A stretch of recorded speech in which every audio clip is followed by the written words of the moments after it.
to go in search of a replacement. We wanted to find a scientific device, which is why I'm wearing my scientist coat tonight, that would allow us to present to you the same sorts of illusions, the same sorts of sights as you might have seen then. And so we travelled far out to the east, to a bazaar where we found a strange little man sitting selling crocodiles going cheap, which is a very odd noise for crocodiles. And amongst his wares, he had a most remarkable thing. It was a magic carpet, ladies and gentlemen. Yes, a real flying magic carpet, ladies and gentlemen. And he told me this.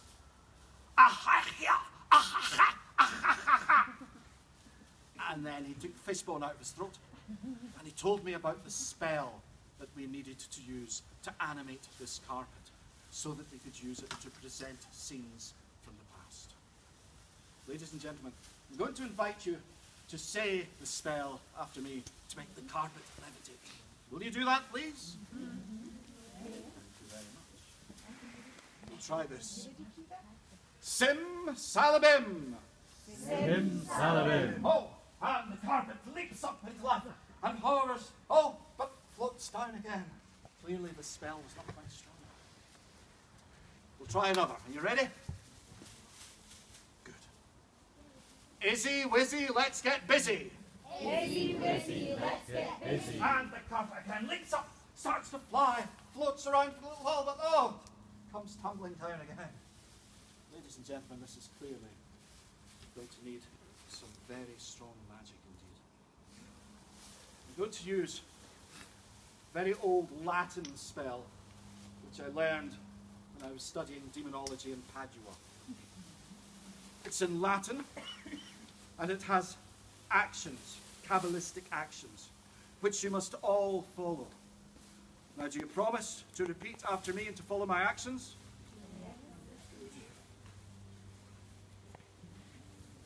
Minimalis et auspices amphora orientalis chai sum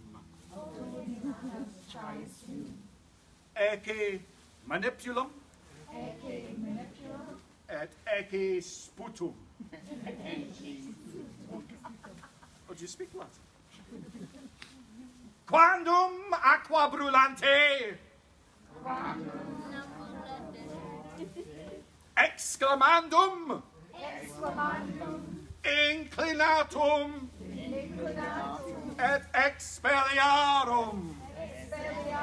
And behold, how the magic blanket flies up into the air, hovers, and this time remains floating in space before your very eyes, ladies and gentlemen. How about that? Now, for your scientific education and enlightenment, I am prepared to go beyond the veil, so to speak, and enter another time and space, another dimension, to bring you a Halloween story for this spectral evening. I am going to enter the strange world of the fairy folk, of the little people who dwell in the mounds and the earth below us, and who are very partial to appearing this evening. May heaven help us all. Oh, I can feel the transformation beginning already. I can feel my bones changing shape. I can feel my arms and legs stretching and contracting. I can feel bones cracking and flesh creeping. It's like that Michael Jackson video. Not Billie Jean, the other one, the thriller one. I can feel changes coming across and all sorts of... You still getting confused? Oh, this. And my body contorting and compressing. But, ladies and gentlemen, the process is complete, and I can now reveal myself before you as transformed into one of the little people. Now, do we have anyone from Ireland here tonight? That's fine, because I'm going to proceed with this little odd Irish accent. But I'm going to tell you a little story about myself and my brother here, Moniker. My name is Moniker, and this is Moniker. And we love nothing more than going out and eating raspberries, so we do. So we went out to a great big field, and we were picking all these raspberries, picking and picking all day long. But you know what? Every raspberry that I picked, Moniker took and ate it himself, so he was getting them all.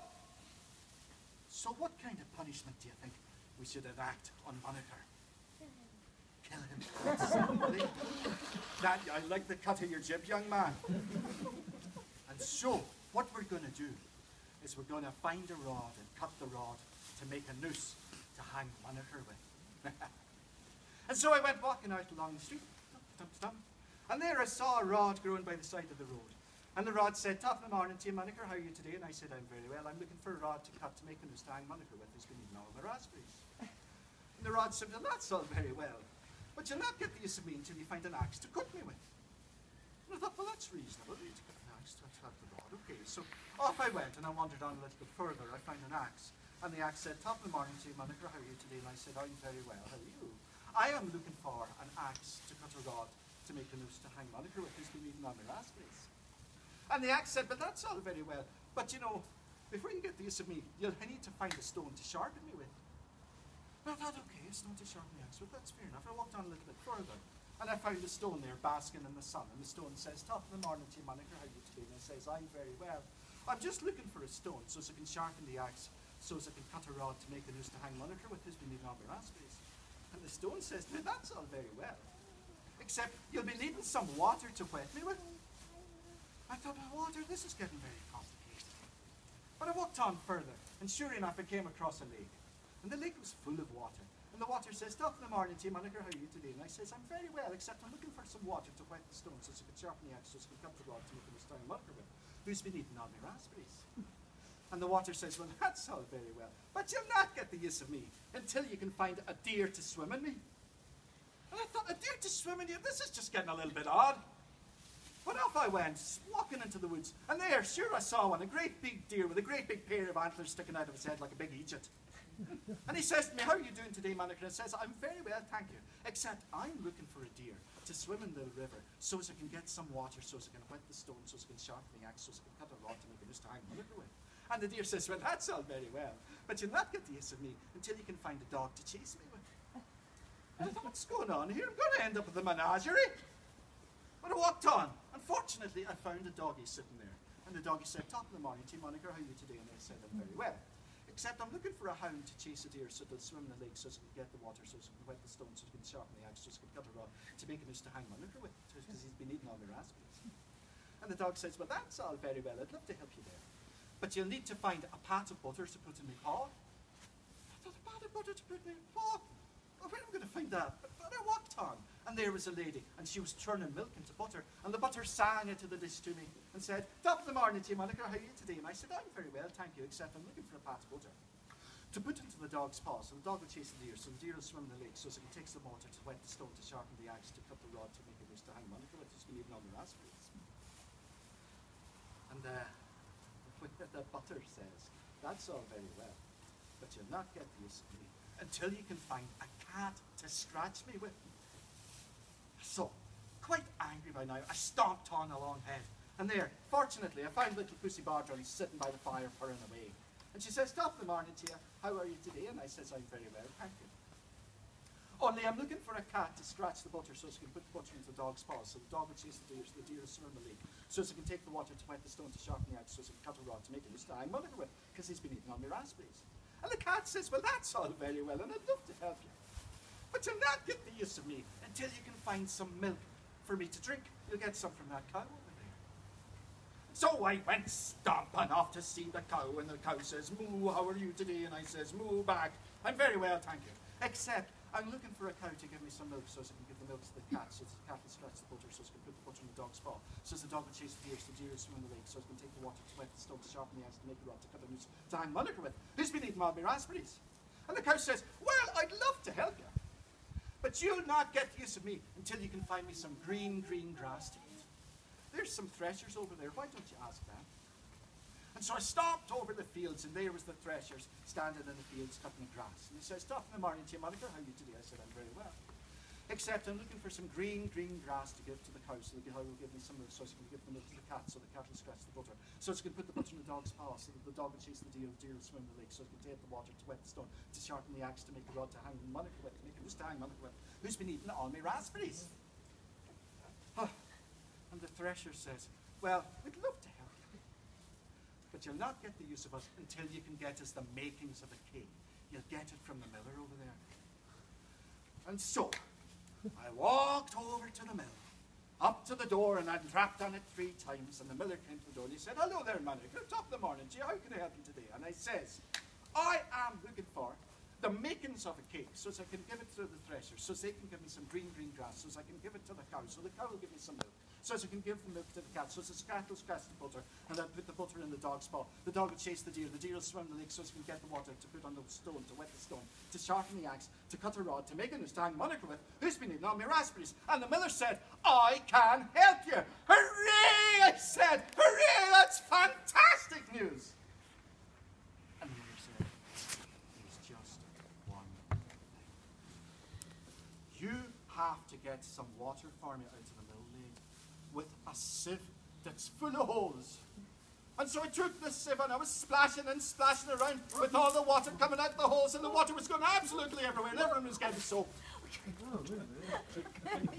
It's spectral, isn't it? It's spooky. Everyone got soaked, so he did.